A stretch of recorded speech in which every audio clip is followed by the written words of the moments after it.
오늘 이제 8강 진행하도록 하겠습니다. 오늘은 이제 V4 구조, 사형식 구조를 한번 살펴볼 건데요. 사형식 구조는 좀 특이해요. 이게 사형식 구조는 S, V, 이게 이제 타동사죠. 그러니까 VT. 그 다음에 이제 O가 있는데 이 O를 조금 이따 보고 원래 O가 여기에 있어서 예, 어서 오세요. 네, 안녕하세요. 예, 원래 이제 이 앞에 주어가 있고 그 다음에 이제 동사가 있고 이 끝에 있는 목적어가 이게 이제 삼형식 구조거든요. 원래 이게 지금 밑줄 그어놓은 게 이제 V3 구조예요. 그런데 여기에 어, 요 부사어가 하나가 끼어 들어가요. 부사어가. 원래 이제 고어 영어를 보면 얘가 여기에 있지 않고 이쪽에 많이 있어요. 그러니까 차례대로 붙인 거죠, 원래. 주어, 동사, 목적어가 원래 이제 V3인데 이 V3 구조에서 이쪽에 원래 이제 에, 그 붙었었다가 이쪽으로 이렇게 끼어 들어오는 구조가 지금 된 거거든요. 근데 이제 실제 어, 원칙이 이런 거였었는지까지는 모르겠어요. 내가 영문학을 전공을 한 게 아니기 때문에. 그런데 이제 고영어에서는 이렇게 부사어가 뒤에 있는 문장이 많이 나와요. 근데 현대 영어는 이런 구조가 거의 없고 이 부사어가 중간에 끼어들었어요. 이렇게 중간에 끼어들어 가지고 간접 목적어라고 하는 이름으로 중간에 붙어 있죠. 그래서 이걸 우리가 인다이렉트라고 해서 이제 IO, 얘는 다이렉트라고 해서 DO 해서 간접 목적어, 직접 목적어 이제 이렇게 얘기를 하는데 이 간접 목적어를 이제 문법에서 목적어라고 하는 이유는 이 간접 목적어 자리에 오는 애가 명사밖에 안 돼요. 명사밖에 안 되기 때문에 이제 목적어라고 얘기를 해서 어, 그 사형식 구조를 따로 분리를 하는데 해석을 얘가 부사어로 해석이 돼요. 부사어로. 그래서 이제 이름을 간접 목적어라고 해서 구분을 해주고 있어요. 그러니까 예를 들어서 주어는 어, 요 가운데 있는 어, 간접 목적어에게 이렇게 누구에게 그러니까 부사어가 되잖아요. 맨 뒤에 있는 목적어를 귀하다, 동사하다 이렇게 해석을 하게 되죠. 여러 차례 얘기를 했지만 어, 공식대로 해석하는 게 제일 좋은 방법이에요. 어색한 건 신경 쓰지 마세요. 이게 익숙해진 다음에는 이제 부드럽게 말을 바꿔서 할 수 있어요. 근데 그 전에는 어, 부드럽게 할 생각하지 말고 사전에 나온 대로 하세요. 그리고 해석 공식대로. 그래서 사형식 구조는 어떻게 S는 간접 목적어에게 직접 목적어를 귀하다 이렇게 이제 해석을 하는데 이 V4 구조 즉 사형식 구조에서는 이 서술어 동사의 해석을 뭐뭐 해 주다 이렇게 해석을 해요. 뭐뭐 해 주다. 그래서 V1, 2, 3, 5는 비하다 이렇게 해석을 하는데 V4 구조에서는 사형식 구조에서는 be 해주다 이렇게 해석한다는 거예요. 그래서 주다라는 동사기 때문에 우리가 얘를 한자어로 수여하다, 수여하는 동사다 라고 해서 수여동사라고 얘기를 해요. 그래서 be4 구조에 들어오는 동사는 우리가 모두 수여동사라고 얘기를 하고, 그래서 해석을 뭐뭐 해주다 이렇게 해석을 한다는 거죠. 뭐뭐 해주다. 이제 조금 더 구체적으로 한번 보죠. I, S 앞에 이제 그 명사가 나왔으니까 정상적으로 지금 나온 거죠. 문장 맨 앞에 명사가 나오니까 그 다음에 이제 both 해서 by라고 하는 동사가 나왔죠. 얘 동사가 이제 서술어 되겠죠. 해서 v라고 쳐주고 양쪽에 슬래시 그어주고 동사 왼쪽에 있는 i가 명사니까 얘가 주어 s가 되겠죠. 그 다음에 노트북이 이렇게 명사 구가 되면서 뭐가 목적어가 되죠. 그리고 이 어가 형용사로 중괄호 쳐주고 노트북이 명사로 다시 중첩해서 대괄호로 쳐주고 A가 노트북을 꾸며주니까 화살표 해주고요. 그 다음에 이제 일단 구조 분석이 다 끝났어요. 예, 어서 오세요. 그래서 이제 구조 분석이 다 끝났기 때문에 해석을 해보면 I 나는 bought 사다 노트북 공책 한 권을 사다 이렇게 되죠. 이거는 B3 구조네요. 그럼 이제 B4 구조를 한번 보죠. I bought my son notebook 이렇게 된 문장을 보면 bought가 by라는 동사니까 서술어로 잡고 be라고 써주고요. 그 다음에 동사의 왼쪽에 명사 i가 나왔으니까 얘가 대괄호 쳐주고 주어 s. 그 다음에 my son이 명사로 얘가 io가 되겠죠. io. 아직은 이게 io인지 뭐 이런 거에 아직은 너무 신경 쓰지 마세요. 이런 모양새로 지금 그 우리가 해석을 할 거구나라고 하는 것만 보면 돼요. 이번 시간 말고 앞으로 3번 이런 일이 더 있을 거예요. 그러고서는 이제 그 다음부터는 실전으로 들어가는 겁니다. 지금 규칙을 지금 보고 있는 거니까 해석을 내가 정확하게 하느냐는 신경 안 쓰셔도 돼요. 예, my가 소유격은 우리가 형용사로 보는 거죠. 대명사로 안 보고. 그래서 my를 중괄호 쳐주고요. son이 대괄호로 명사니까 대괄호 쳐주고 my가 son을 이렇게 수식해 준다고 화살표를 표시해 주고요. 그러면은 my son 이 자체가 명사 구로 간접 목적어가 되죠. 그리고 노트북이 다시 명사 구로 do가 원래 목적어죠. do가 원래 목적어. 그리고 어는 중괄호 쳐서 관사는 우리가 형용사로 취급하니까요. 그 다음에 노트북은 다시 대괄호 쳐서 명사 처리해주고 어가 노트북을 이렇게 수식해주면서 노트북이 명사 구가 돼서 직접 목적어 do가 되죠. 그러면은 이 이제 문장 해석을 한번 해보죠.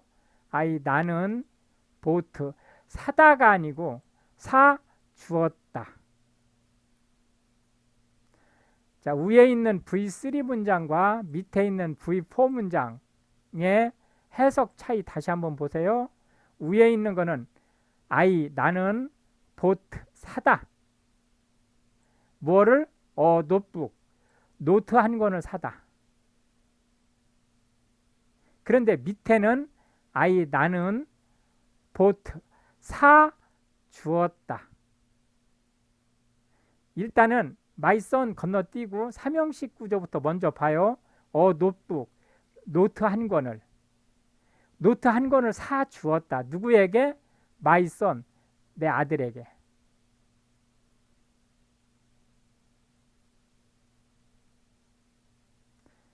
이해되셨죠?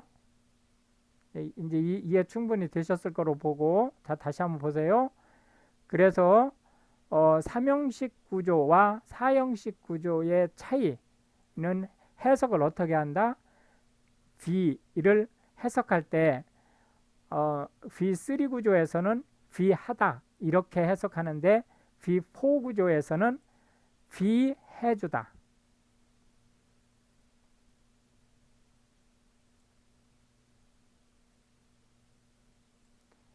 다음 케이스를 한번 살펴볼게요. denied가 동사죠. 얘가 동사니까 서술어 표시를 verb라고 해서 V라고 해주고요. 왼쪽에 명사가 나왔으니까 대괄호 묶어주고 주어가 되겠네요. 서술어 왼쪽이니까 주어가 되고, 그 다음에 오른쪽에 the rumor이라고 하는 명사구가 나왔으니까 목적어가 되겠네요. 이 더라는 형용사가 뒤에 rumor이라고 하는 명사를 꾸며주면서 the rumor은 명사구가 되네요. 그래서 얘를 해석을 해보면 나는 deny 부인하다. 뭐를 부인했느냐? the rumor 그 소문을 부인했다. 그 소문이 사실이 아니야 라고 부인했다 라는 뜻이죠. 자, 그 밑에 거를 한번 볼까요? denied 라고 하는 동사가 나왔으니까 서술어로 잡아주고, 왼쪽에 I라고 하는 명사가 나왔으니까 대괄호로 묶어주고 서술어 왼쪽이니까 주어가 될 거고요. 그 다음에 my son이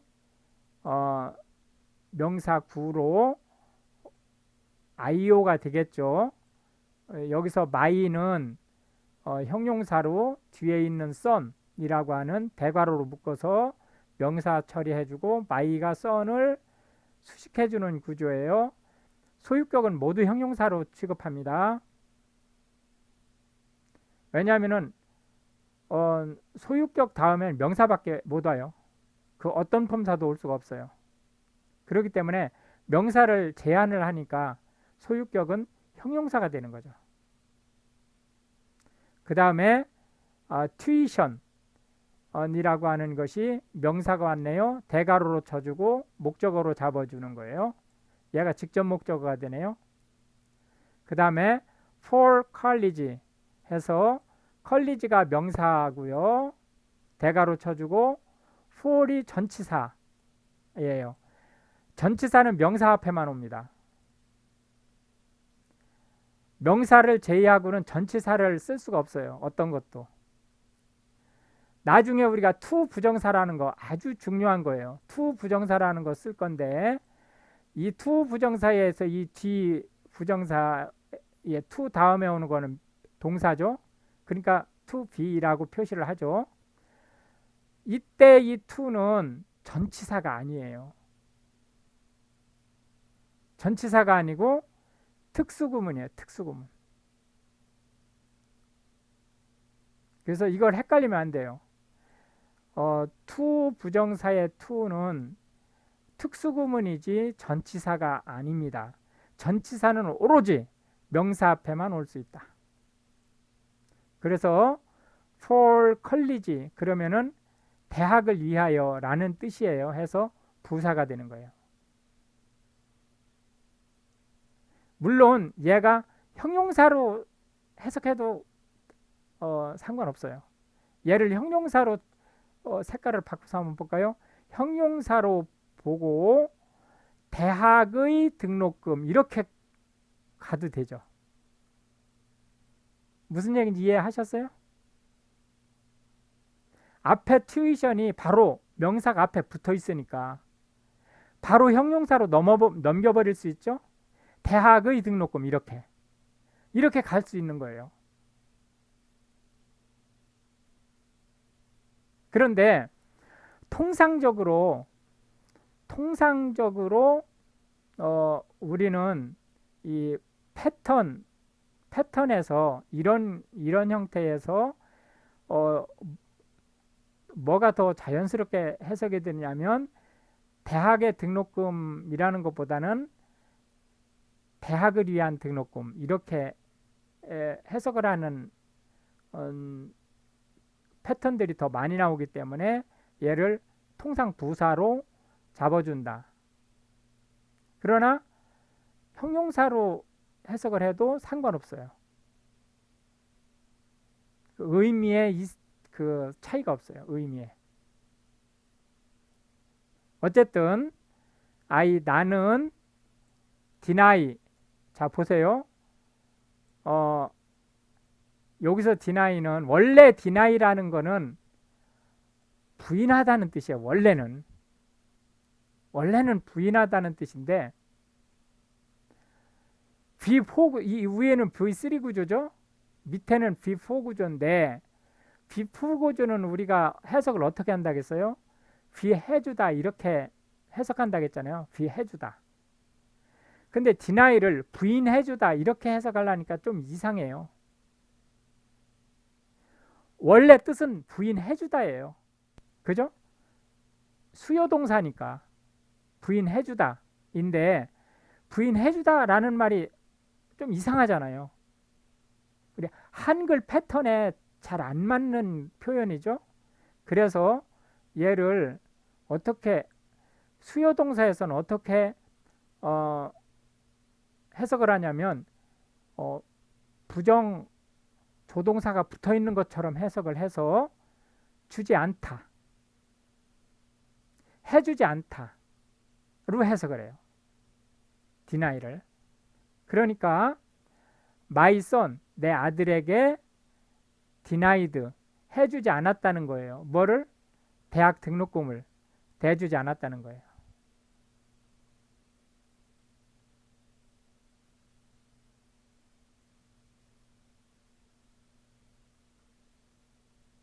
자, 다시 한번 나는 denied, 해주지 않다, my son, 내 아들에게 tuition, 등록금을 for college, 대학 등록금을 다 장학생으로 다녔다는 얘기예요.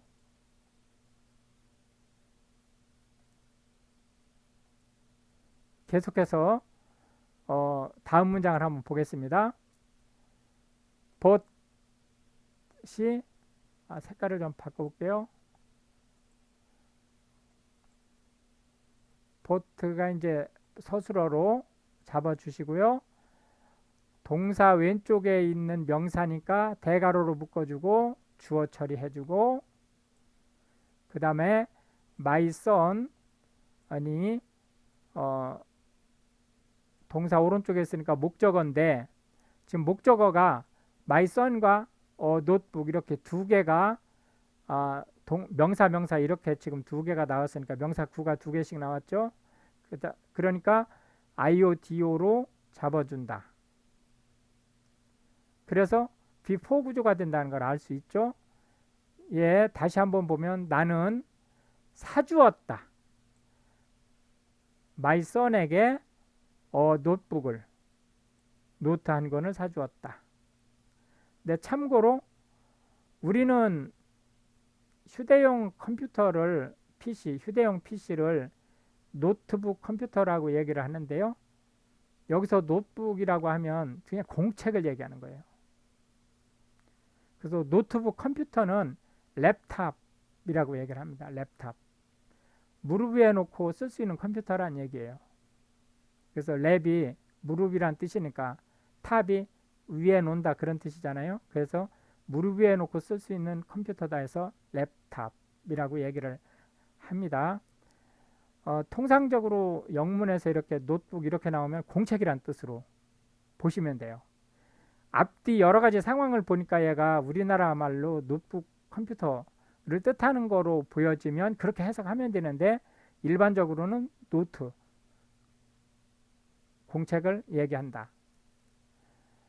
이 사형식 구조가 3형식으로 바뀔 수 있어요.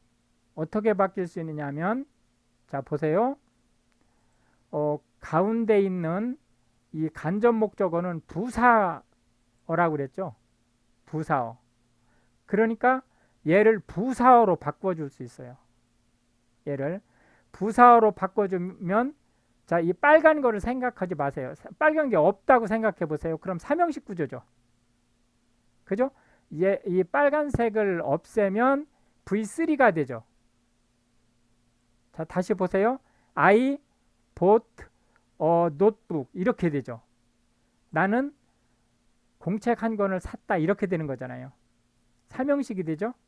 이 중간에 있는 IO를 빼버리면 그죠? 무슨 얘기인지 이해되셨죠? 그런데 이 중간에 있는 IO가 부사어이기 때문에 실제로 부사를 만들 수 있어요. 실제로. 어떻게 만드는지 보죠. 밑에 I bought 이게 오자 났네요. 여기 H가 지금 GH가 빠졌어요. 이게 다 이 위에도 오타 났네요. 어쨌든 I bought notebook 이렇게 삼형식 구조가 일단 되고 그 다음에 to라고 하는 전치사를 붙여서 my son이 명사 구죠. 그러니까 to라는 전치사 뒤에 명사구 my son이 붙어서 부사어가 이렇게 됐어요. 근데 이걸 부사어로 왜 보느냐라고 하는 이런 얘기는 아직 체크 안 하셔도 돼요. 나중에 이제 자신 있게 볼 수 있을 때까지가 얘기가 될 거니까 그 신경 쓰지 마시고 어쨌든 얘가 부사가 될 수 있다는 거 이렇게 to my son, my son이라고 하는 이 여기 위에 my son이라고 하는 IO에다가 전치사 to를 붙여서 얘를 아예 부사로 만들 수 있어요. 그럼으로써 사형식 구조는 모두 삼형식 구조로 바뀔 수 있습니다. 왜? IO가 부사어기 때문에. IO가 부사어기 때문에 얘를 진짜 부사로 바꿔줄 수 있어요. 진짜 부사로. 이렇게 해서 V3 구조와 V4 구조는 상호 왔다 갔다 할 수 있어요. 그러니까 이렇게 V3 구조에 부사어가 나와 있을 때는 얘를 V4 구조로 바꿀 수 있다는 뜻이죠. 부사 구조가 안 나와 있을 때는 그냥 V3로 끝나는 거예요. V3 문장에 부사 구조가 이렇게 하나 나왔다. 그럼 얘를 V4 구조로 바꿀 수 있다. 수요 동사 구조로 바꿀 수 있다는 거예요.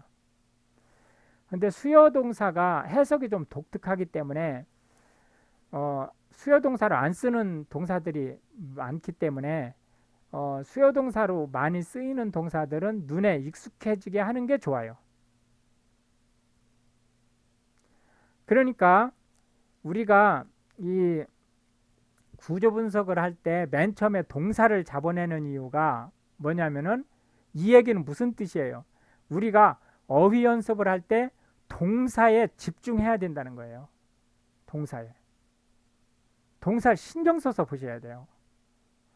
동사 하나 우리 지금 50대 이상 된 분들은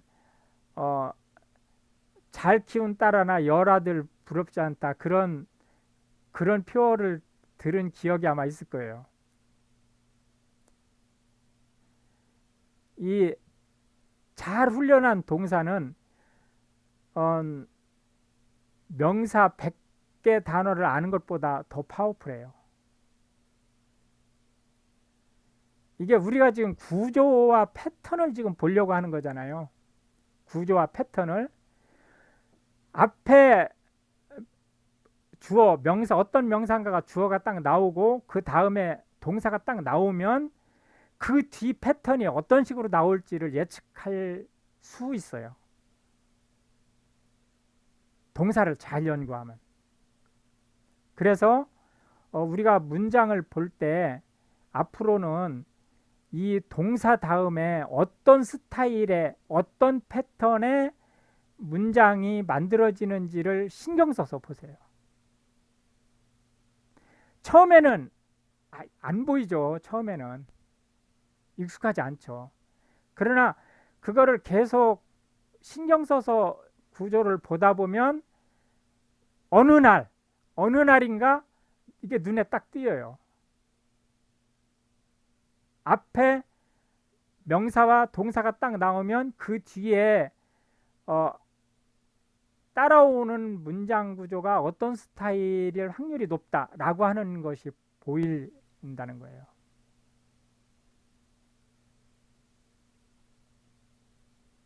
안 믿어지겠지만 해보면은 알아요. 시간이 지나서 중도 포기하지 않고 계속 얘기하지만 욕심내지 말고 꾸준히 하세요. 욕심내지 말고. 그래서 시간이 지나면 1년이 지나면 이제 단어 몰라도 이 문장이 어떻게 구성되어 있는지는 알 수 있거든요. 그거는 중학교 영어 수준으로 돼요. 그거는. 그런데 이제 고2 정도 수준이 되면 이제 제가 좀 아까 얘기를 했듯이 시간을 투자해서 정성 들여서 이제 연습을 하면 그 다음에 패턴을 예측하지는 못해도 완전히 볼 수 있죠. 그리고 고3 수준이 넘어서면 이제 예측할 수 있어요. 고3 수준이 넘어서면.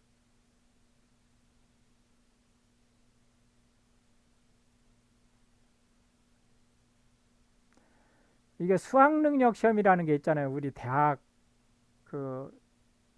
들어갈 때 80년도 이전에는 예비고사라는 시험이 있었어요. 80년도 이전에, 1980년도 이전에는 그 예비고사는 본고사를 치를 자격이 있는지를 보기 위한 시험이었어요. 그러다가 이제 80년도부터 시작해서 2000년대 21세기가 되기 직전까지 학력고사라는 거를 봤죠. 학력고사는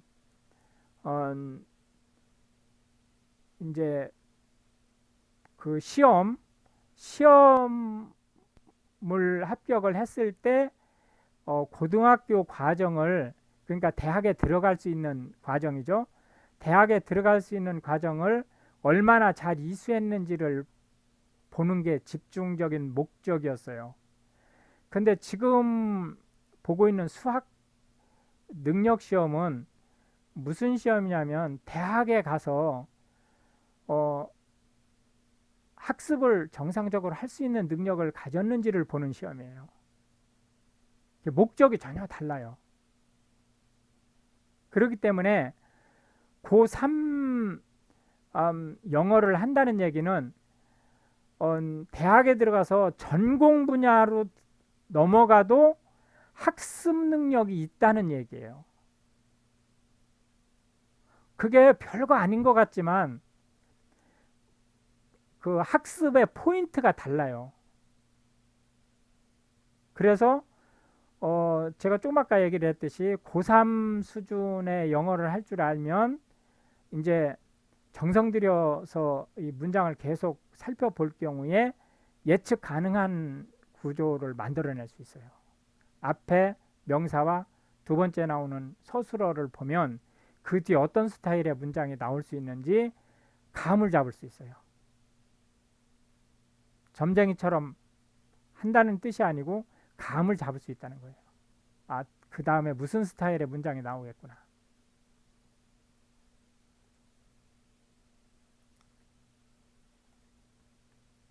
계속해서 문장 구조하고 품사의 구조를 한번 보겠습니다. 일형식 구조는 명사가 나오고 동사가 나와요. 그리고 그 나머지는 모두 수식어예요. 명사와 서술어를 제외한 나머지는 모두 수식어예요. 그런데 형용사는 명사 구 안에 들어가 있으니까, 형용사는 명사 구 안에 들어가 있죠. 그러니까 형용사를 빼면 부사만 남죠, 수식어에. 그러니까 부사가 어디에 올 수 있어요? 문장 맨 앞에 부사가 올 수 있고, 주어와 서술어 사이에 부사가 올 수 있고, 서술어 뒤에 부사가 올 수 있어요. 그리고 이 수식어들의 특징은 개수의 제한이 없어요. 개수의 제한이 없기 때문에 한꺼번에 이렇게 두 개가 올 수도 있어요. 세 개가 올 수도 있고. 그게 순서가 잡아가질 않아. 이게 여러 개가 와도.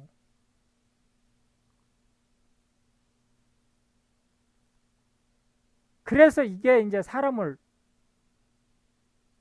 질리게 만드는 거예요. 부사가 다수개가 아무데나 올 수 있기 때문에. 형용사는 같은 수식어지만 형용사는 오로지 명사만 수식하거든요. 오로지.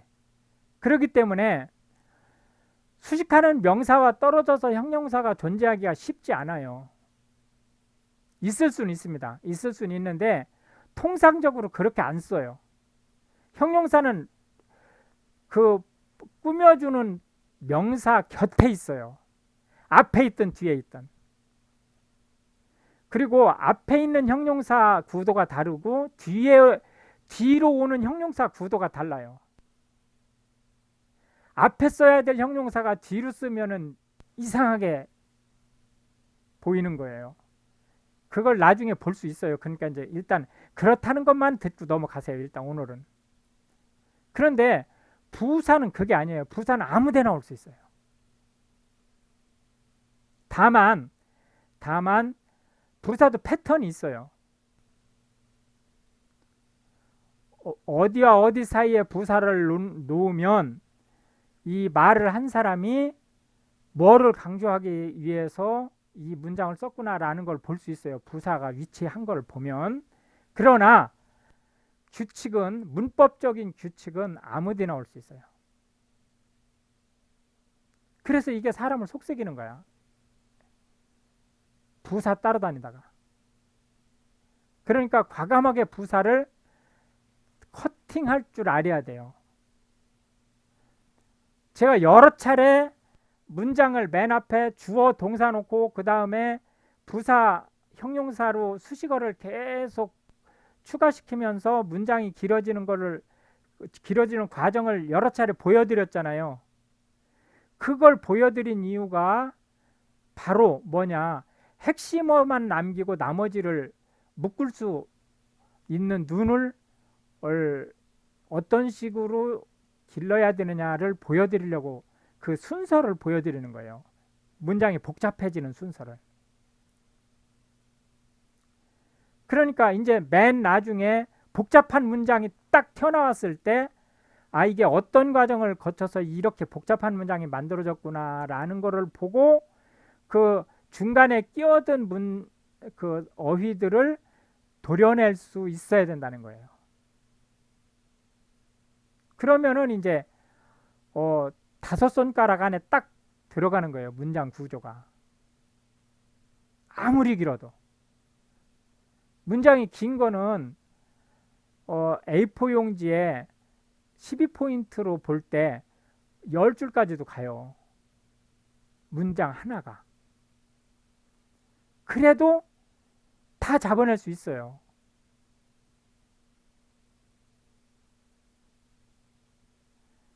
그 다음에 이제 두 번째 보시면 N1,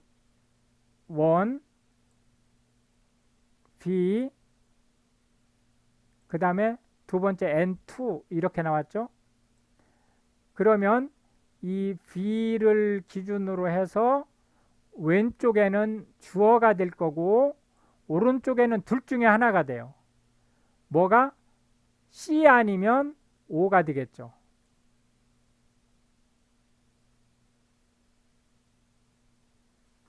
무슨 말인지 이해되세요? 예, C가 오면 V2 구조란 뜻이고 O가 되면 얘가 B2가 아니고 B3 구조죠. 무슨 얘기인지 아시겠어요? 여기다 지금 V2라고 표시한 게 이형식 동사라는 표시로 하기로 한 거죠. 그러니까 이 뒤에 N2는 보어인 거죠, 원래. 그런데 아직은 모르잖아요, 아직은. 근데 아까 제가 얘기했죠. 이 문장을 계속 구조 분석과 패턴 분석이라는 시각으로 보면 이 뒤에 N2를 안 봐도 얘가 N2가 될 확률이 높다라는 것을 알 수 있어요. 왜냐? 예를 들어서 아주 비근한 예 하나만 들고 넘어갈게요. 여기에 주어가 나오고 두 번째 동사가 was라는 동사가 나왔다고 쳐요. was라는 동사가. 그러면 얘가 B3일 수는 없죠. 그죠? 비동사는 타동사가 될 수 없어요. 비동사는. 그러니까 무조건 자동사기 때문에 뭐가 된다? B1 아니면 B2가 되는 거예요. was는. 그런데 뒤에 떡하니 명사가 툭 튀어나왔네? 그러면은 얘는 무조건 B2가 되죠. 왜? B1이 되면 뒤에 명사를 처리할 수 없으니까.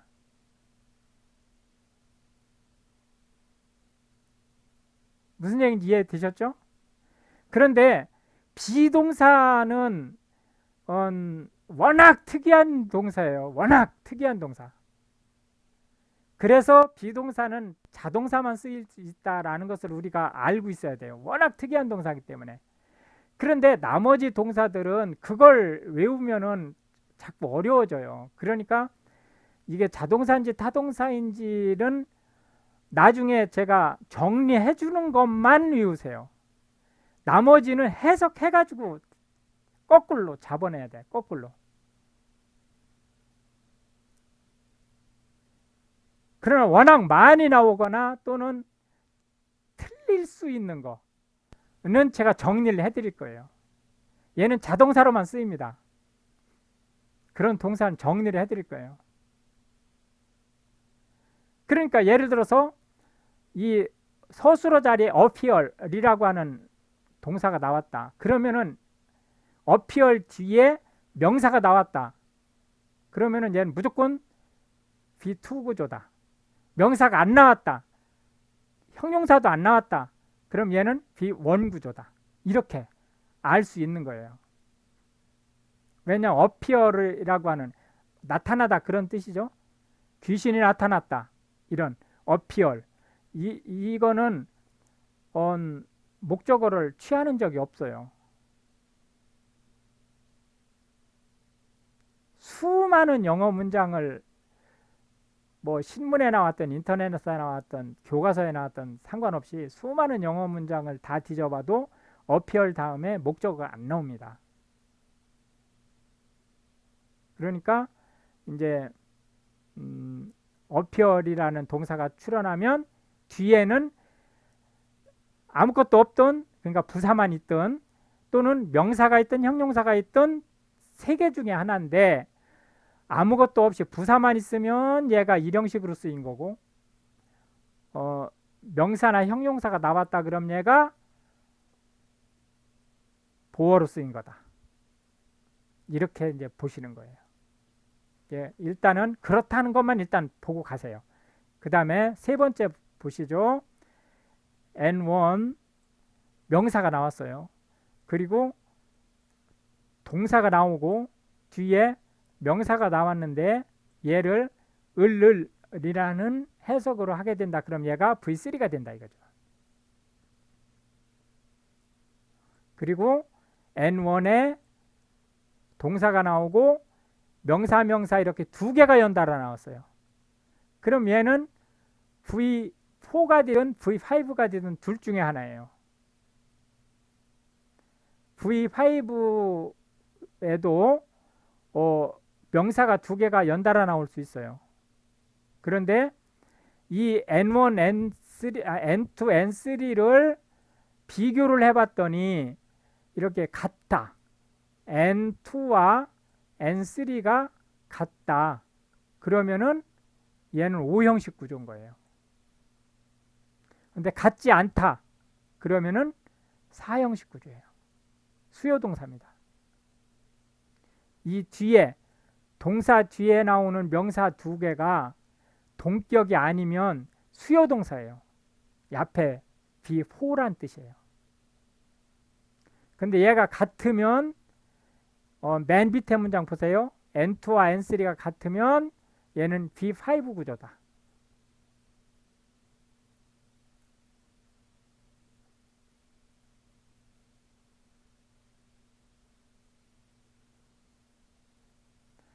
자세한 내용은 나중에 나올 거예요. 그냥 지금은 개요 지금 규칙을 지금 보는 때이기 때문에 그 부분에 너무 신경 쓰지 말고 넘어가시면 되겠습니다. 자, 이제 문장을 한번 보죠. She gave에서 동사가 출현했네요. 그러면은 얘를 서술어로 잡아주고 옆에 좌측에 she가 나왔으니까 대괄호로 묶어주고 주어가 되겠네요. 서술어 왼쪽에 있으니까 주어. 그리고 her daughter 여기가 명사 구가 되네요. 해서 목적어로 잡아주고 그 다음에 her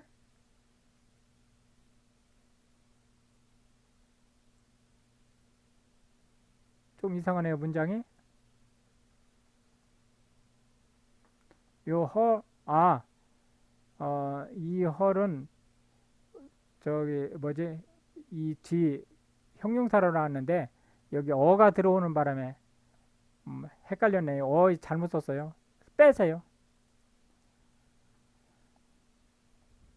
her designer bag 요게 문장 저기 어입니다.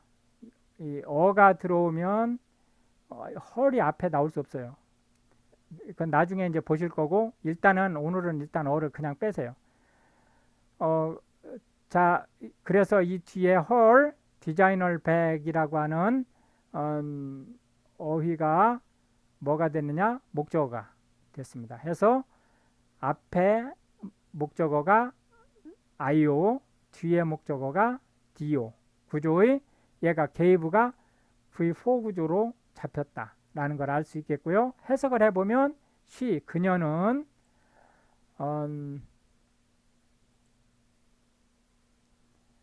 her daughter, 그녀의 딸에게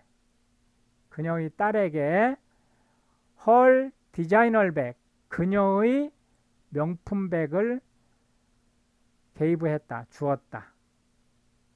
이렇게 이제 해석이 되는 거죠. 요 디자이너 백이라고 하는 이 명사구 자체가 명품 백이란 뜻이에요. 그런데 누가 쓰던 거? 엄마가 쓰던 거를 줬다는 거죠. 엄마가 쓰던 명품 백을 물려줬다.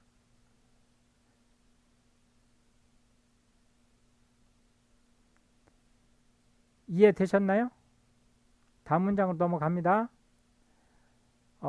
he bought 여기서 이제 서술어가 나왔네요.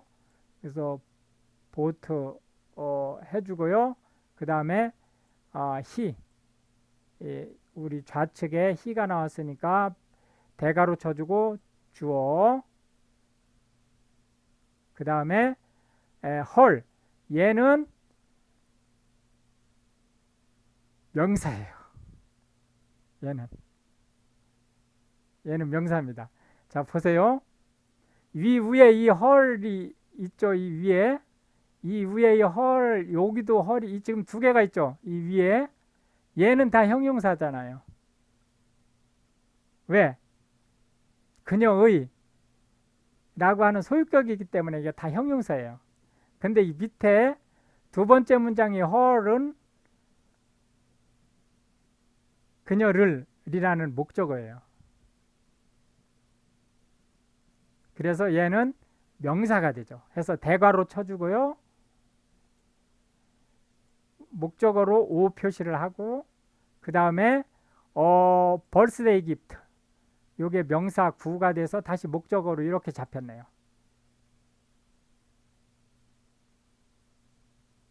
그럼 이제 해석을 한번 해볼까요? he, 그는 bought, 사주었다. 비포구조니까 사주었다. her, 그녀에게, 여자친구한테 사준 거죠. birthday gift, 생일 선물 하나를 사주었다. 여기서 어가 형용사로 중괄호에 묶이고 그 다음에 birthday gift는 이 birthday를 형용사처럼 봐도 돼요. 두 개 다 명사죠. 두 개 다 명사인데 일단은 birthday도 대괄호 쳐주고 gift도 대괄호를 이렇게 쳐줘요. 그리고 birthday gift를 이렇게 대괄호를 한 번 더 묶어주고 이 어가 birthday gift를 이렇게 꾸며주죠. 그런데 우리 해석을 할 때는 이 birthday를 형용사처럼 해석해도 돼요. 생일을 형용사처럼 해서 선물 이렇게. 그러나 명사 그냥 붙어도 명사가 돼요. 명사구가 돼요. 형용사처럼 취급 안 하고 명사 이렇게 막 붙여놔도 그 명사구가 됩니다. 그래서 그는 그녀에게 생일 선물을 사주었다. 근데 이 마지막 문장 보기 전에 한번 아까 N2는 N3냐 이거를 한번 이 공식을 한번 여기다 적용을 한번 해볼게요. 보세요. her daughter, 그녀의 딸 하고 her designer bag, 그녀의 명품 가방이 동격이에요, 아니에요? 그녀의 딸과 그녀의 명품 가방이 같은 사람, 같은 대상이에요, 아니에요? 같은 대상이 될 수 없죠. 도럴은 사람이고 백은 물건인데, 그죠? 그러니까 이거는 V5 구조가 아니고 V4 구조라는 얘기죠. 이퀄 관계가 아니죠. 두 번째 문장 볼까요? her, 그녀 하고 birthday gift, 생일 선물, 동격 구조예요, 아니에요? 동격 구조 아니죠, 당연히. 그러니까 V5 구조가 아니고 V4 구조다. 자, 다음 문장 한번 보죠. My grandpa left, 요게 동사가 출현했네요.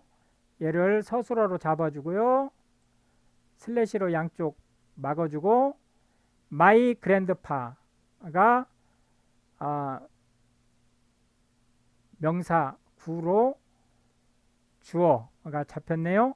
my가 중괄호로 형용사, grandpa가 명사로 대괄호. 그러고 나서 my가 grandpa를 이렇게 화살표로 수식해주는 구조가 됐네요. 그 다음에 미. 이거는 이제 헷갈리지 않죠. 미는 목적어로밖에 안 쓰이니까 해서 목적어가 되고, 그 다음에 라찹 레가시 해서 명사 구가 돼서 다시 오 구조가 됐네요. IO DO 구조가 됐어요. 로스트업이라고 하는 것이 이 자체가 형용사죠. 그 라츠업이 발음 잘못했어요. 로스트가 아니고 라츠업이네요.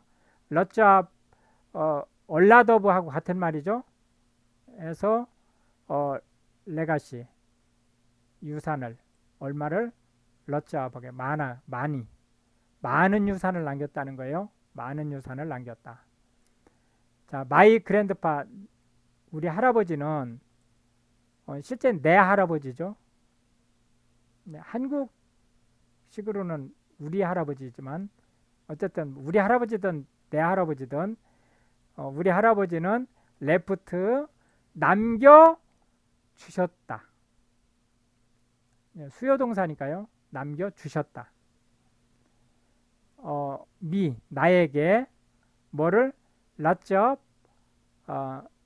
레가시 많은 유산을 남겨 주셨다.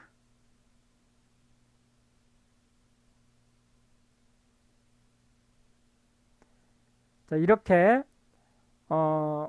공식대로 가면 해석이 이상해질 수가 없어요.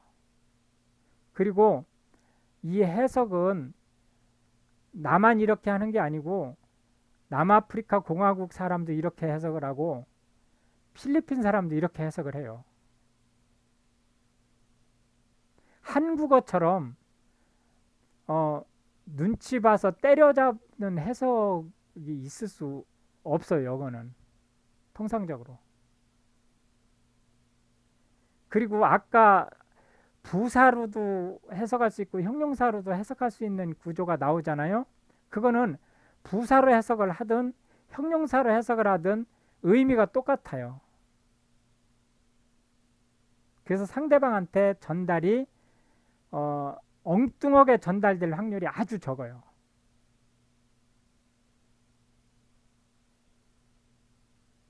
무슨 말씀인지 이해되셨죠? 이게 단어를 안다고 아무렇게나 해석을 하면 절대로 안 된다. 해석을 하는 공식을 따라가 줘야 된다는 거예요. 이제 아마 이게 마지막 슬라이드죠? 예, 마지막 슬라이드 같은데요. 조금 서둘러서 가겠습니다. He brought brouught라고 하는 동사가 나왔으니까 앞뒤 슬래시로 잡아주고 서술어라고 V 표시해 주고요. 좌측에 he라고 하는 명사가 나왔으니까 대가로 묶어주고 S 잡아주고 my home 이렇게 해서 my home이라고 하는 것이 명사죠. 원래 명사. 예, 일단 명사로 일단은 대괄호를 한번 쳐보세요. 이렇게. 그 다음에 me 이건 당연히 명사죠. 이거는. 그래서 얘를 일단은 me는 목적으로 잡아주세요. 여기 my home이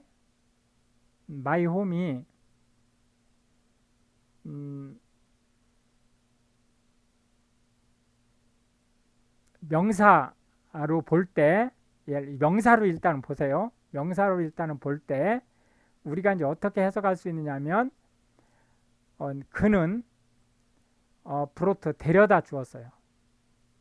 수요동사니까 주다죠. 데려다 주었어요. my home 내 집에 me 나를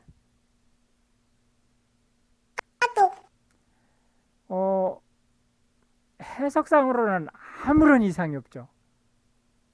그죠? 해석상으로는 아무런 이상이 없어요. 왜?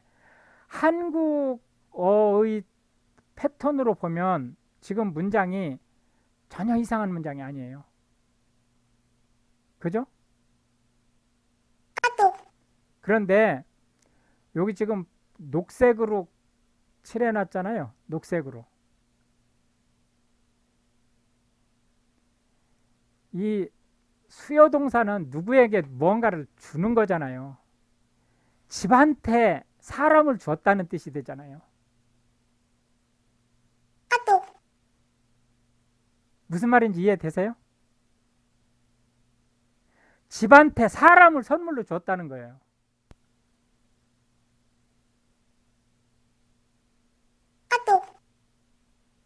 이해되셨어요?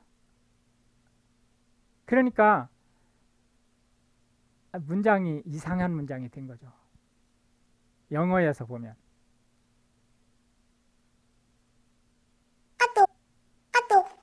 한국말로는 이게 전혀 패턴이 이상한 패턴이 아니에요. 한국말은 이런 패턴이 있잖아요. 그죠? 네, 그래서 얘는 이 브로트가 V3예요. V3. V3인데 실제는 해석이 우리나라 말로 해석할 때는 V4처럼 돼요.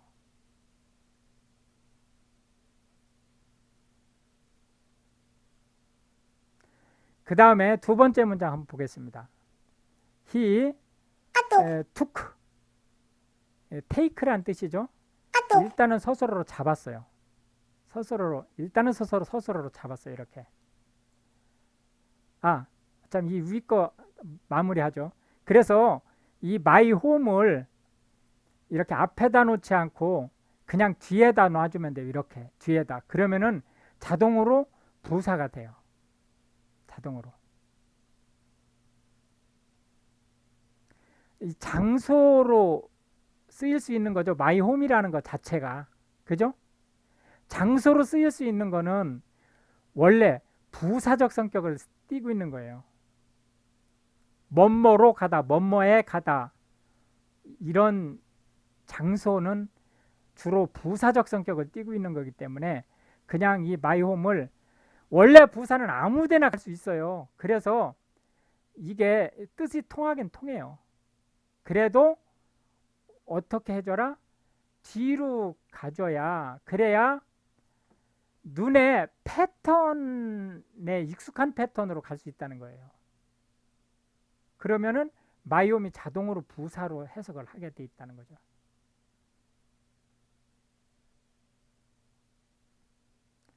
자, 두 번째 문장 계속 가보겠습니다. 이 took를 일단은 동사로 잡아주고 좌측에 명사가 나왔으니까 he는 주어로, 그리고 her 오른쪽에 명사가 나왔으니까 당연히 목적어로 이렇게 됐어요. 그렇게 하고 work 이 어가 붙었다는 거는 이 work가 걷다라는 뜻이 아니라는 뜻이에요. 어는 형용사로 우리가 가기로 했죠. 형용사 뒤에는 명사만 올 수 있죠. 그래서 이 work가 명사란 뜻이죠. 그래서 이 구조 분석과 패턴 분석이 왜 파워풀하냐, 이렇게 내가 work라고 하는 거를 얘가 명사로 쓰이는지 설사 몰랐다고 쳐요. 몰랐다고 쳐도 얘를 동사로는 해석할 수 없어요. 왜냐? 뒤에는 동사가 올 수 없어요. 근데 왜 그런지는 아직 그냥 넘어가세요. 나중에 그 얘가 나올 거니까. 그래서 얘가 일단은 명사로 이렇게 보면 사형식 구조로 보여요. 그죠? he 명사, took 동사, her 명사, work 명사. 그러니까 before 구조로 보이잖아요. 그죠? 전혀 이상하지 않죠? 나는 이제 before 구조로 해석을 해봐요. her 그녀에게 a walk 산책을 took 시켜주었다. 아무 이상이 없어요. 한국말로 보면. 그죠? 예, 그런데 실제 영어에서는 요게 take a walk라는 게 하나의 동사예요. 산책시키다. 산책하다라고 하는 하나의 동사이기 때문에 그녀를 산책시켰다. 이렇게 되는 거예요. 해서 삼형식 구조다.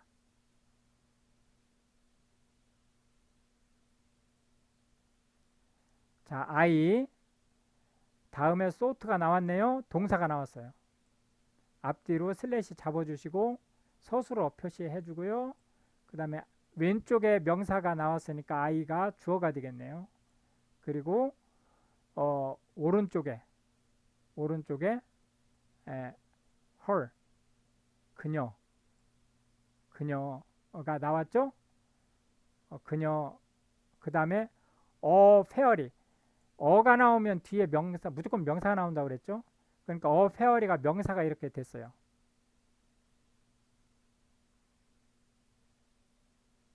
그래서 나는 thought 생각해 주다.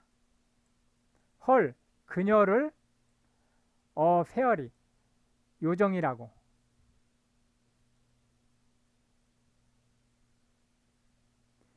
문장 구조상 아무런 이상이 없는 것처럼 보이죠?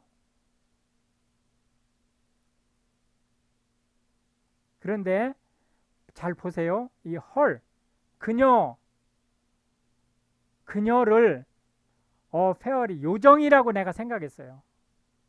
그녀가 요정이라고 생각한 거예요. 그러니까 그녀와 요정은 동격 관계를 이룬단 말이에요.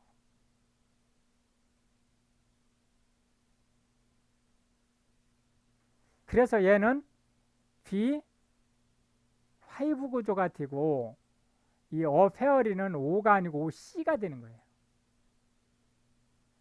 요건 이제 B5 구조는 다음 시간에 나올 거니까 그냥 맛배기로 이렇게 잘 보세요. 우리가 언뜻 볼 때는 아무런 이상이 없는 것 같은데 이게 왜 이상한 말이 되느냐면 패턴에 눈에 익지 않은 패턴의 문장이기 때문에 그래요.